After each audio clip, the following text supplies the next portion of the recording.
আসসালামু আলাইকুম, সবাই কেমন আছেন? নিশ্চয়ই ভালো আছেন। আমরা আল্লাহর অশেষ মেহেরবানিতে ভালো আছি। তো প্রতিদিনকার মতো নতুন আরও একটি ভিডিও নিয়ে আপনাদের সামনে হাজির হয়ে গেছি। তো যে সকল বন্ধুরা ভিডিওটি দেখতে শুরু করে দিয়েছেন, ভিডিওর শুরুতেই একটা লাইক দিতে কিন্তু কেউ ভুলবেন না। আর যে সকল নতুন বন্ধুরা আমার ভিডিওটি দেখতে শুরু করে দিয়েছেন, আমার ভিডিওর কোথাও কোনো অংশ যদি আপনাদের কাছে ভালো লেগে থাকে তো প্লিজ আমার চ্যানেলটিকে সাবস্ক্রাইব করে দিয়ে আমাকে আপনাদের পাশে রেখে দিবেন। তো যাই হোক, এই যে একটা কিচেন শেলফ, এই শেলফটি আমি একটা অনলাইন পেজ থেকে নিয়েছি। তো অনেক বেশি প্রয়োজনীয় একটা জিনিস। তো আমি এর থেকে একটু ভালো কোয়ালিটির খুঁজতেছিলাম, তো পাইনি। তো যাই হোক, মোটামুটির ভিতরে এটা ভালোই আছে। তো এটাকে আমি এখন আনবক্স করে নিলাম।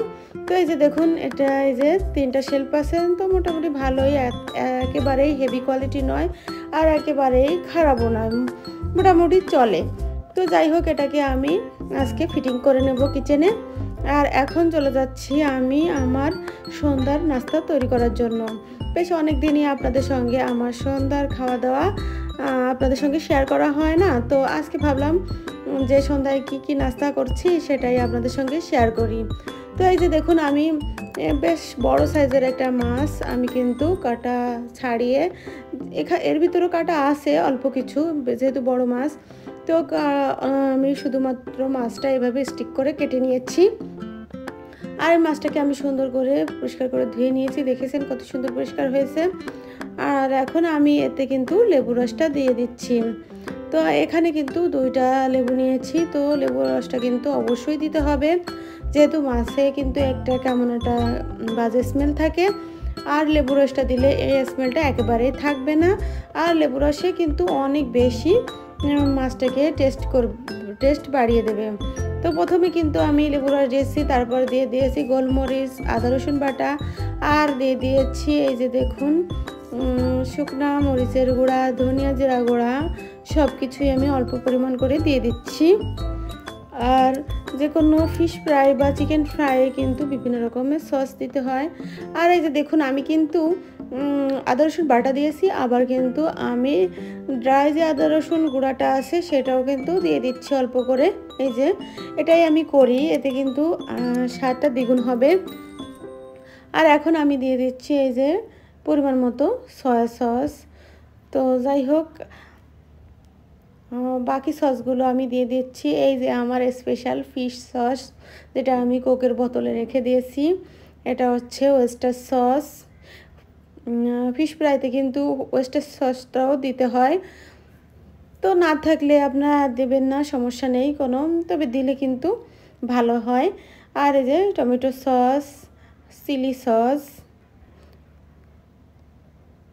যেহেতু আমার পরিবারে সন্ধ্যায় নাস্তায় যে কোনো কিছু একটা ফ্রাই থাকবেই, হয়তো বা চিকেন ফ্রাই, না হলে ফিশ ফ্রাই, না হলে আপনার ফ্রেঞ্চ ফ্রাই, তাছাড়া বিভিন্ন রকমের ভাজা পোড়া, পেঁয়াজি, বেগুনি, চপ, এগুলো তো থাকবেই সন্ধ্যায়।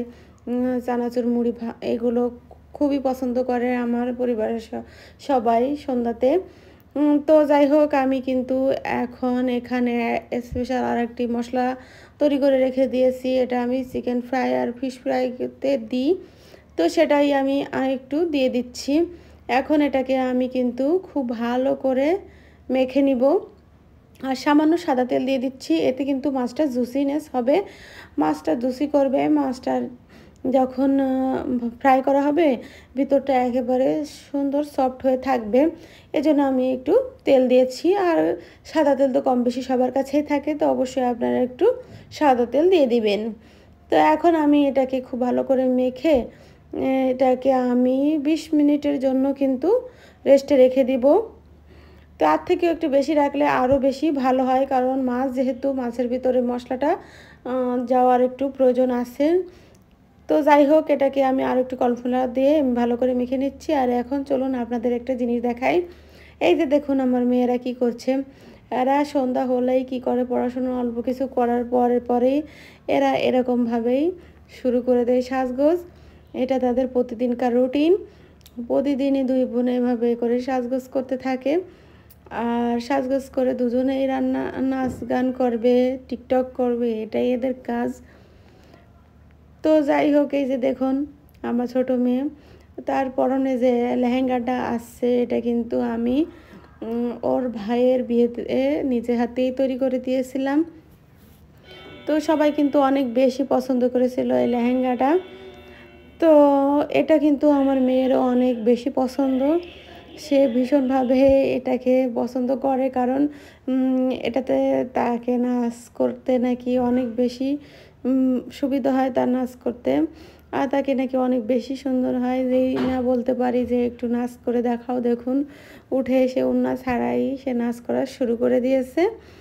তো এদিকে কিন্তু তার আপু বলছে, তুমি স্কার্টটা আর একটু উপরে তুলে দাও, তোমাকে দেখতে ভালো লাগছে না। তো সে এখন একটু মন খারাপ করছে দেখুন। তো আমি বলছি, না না মন খারাপ করো না, তুমি আবার স্টার্ট করো। তো তখন সে দেখেন এমন একটা এক্সপ্রেশন দিয়েছে, তার তার এই ভঙ্গিটা কিন্তু ভীষণ সুন্দর ছিল। যাই হোক, এখন আমি এই যে রান্নাবান্নায় কিন্তু চলে আসছি। প্রথমে কিন্তু ফ্রেঞ্চ ফ্রাইটা আমি করে নিয়েছি, দেখেছেন।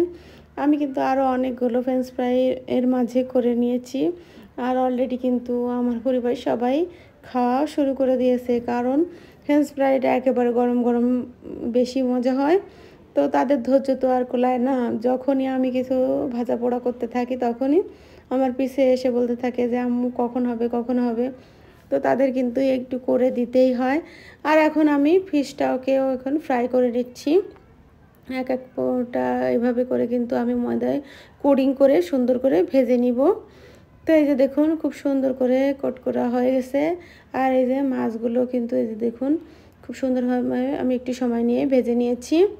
তো এভাবে করে ভাজলে কিন্তু খুব ভালো হয়। এই যে দেখুন ভাজা হয়ে গেছে, আমি এখন তুলে নিচ্ছি।